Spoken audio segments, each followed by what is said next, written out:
بسم اللہ الرحمن الرحیم۔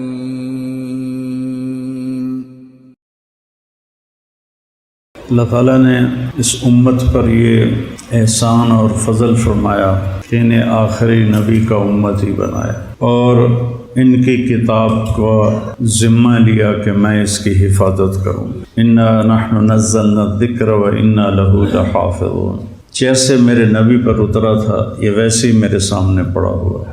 1935 میں جرمنی بہت طاقتور ہو گیا تھا۔ وہاں کے پادریوں نے 70 بائبل کے نسخے اکٹھے کیے، 70۔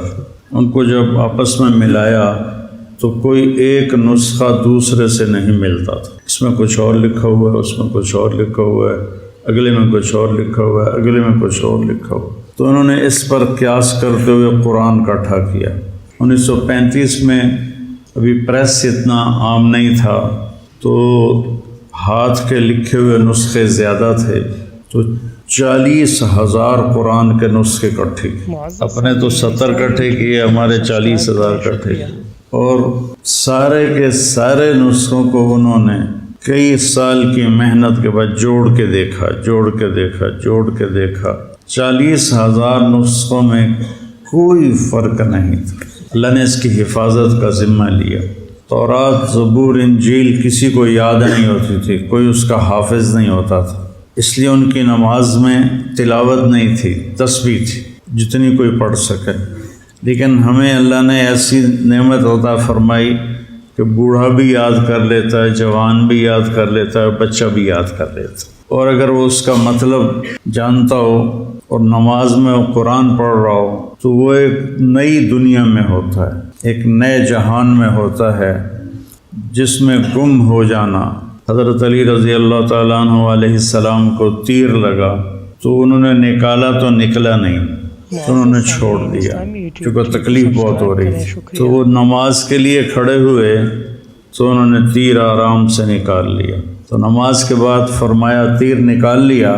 کہا مجھے خبر بھی نہیں ہے، مجھے پتہ بھی نہیں چلا۔ تو اللہ تعالیٰ نے اس کی حفاظت کا انتظام کیا، اس کے حفاظ بنائے۔ ہمارے جو عجمی بچے ہیں وہ عربوں سے پہلے یاد کر لیتے ہیں، کیونکہ عرب بچوں کو عربی آتی ہے نا، تو وہ ہم مانا لفظ جب بھول جاتے ہیں تو ساتھ دوسرا کوئی لگا دیتے ہیں۔ ہمارے بچوں نے تو رٹا لگانا ہوتا ہے، تو انہوں نے وہی کہنا ہوتا ہے جو یادداشت میں ہوتا ہے۔ تو اللہ نے اس کی حفاظت کا اس طرح انتظام فرمایا۔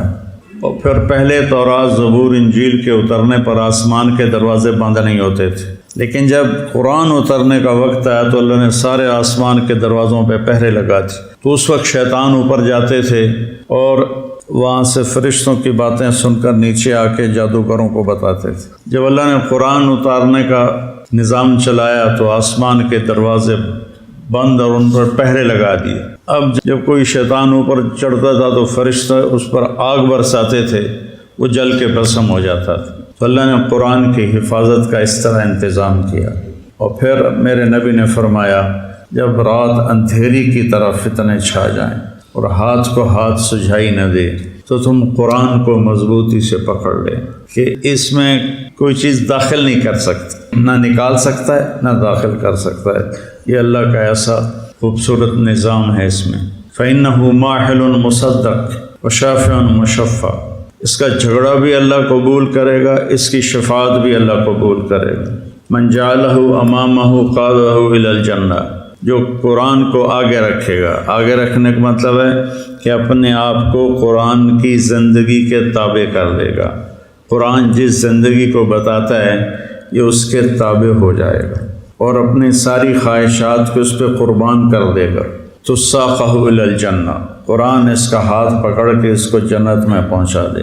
من جعلہ خلف ظہر، جو اسے پیٹھ کے پیچھے پھیر کر دے گا۔ کیا مطلب کہ قرآن کی زندگی کا پابند نہیں رہے گا اور اپنے نفس کا غلام بن جائے گا۔ بئس عبد الدینار و عبد الدرہم و عبد القطیفہ، جو پیسے کے غلام بن جائیں گے، جو زیب و زینت کے غلام بن جائیں گے، قرآن کو پیچھے پھینک دیں گے، اس کے مطابق عمل نہیں کریں گے، تو ساقہ الی النار، تو اس کو دھکا دے کے جہنم میں گرا دے گا۔ تو بھائیو یہ بہت بڑی نعمت ہے اس کی تلاوت بھی کیا کرو، کچھ وقت نکال کر اس کا ترجمہ بھی پڑھا کرو کہ اللہ کیا کہتا ہے، قرآن سے ہمارا دل لگ جائے۔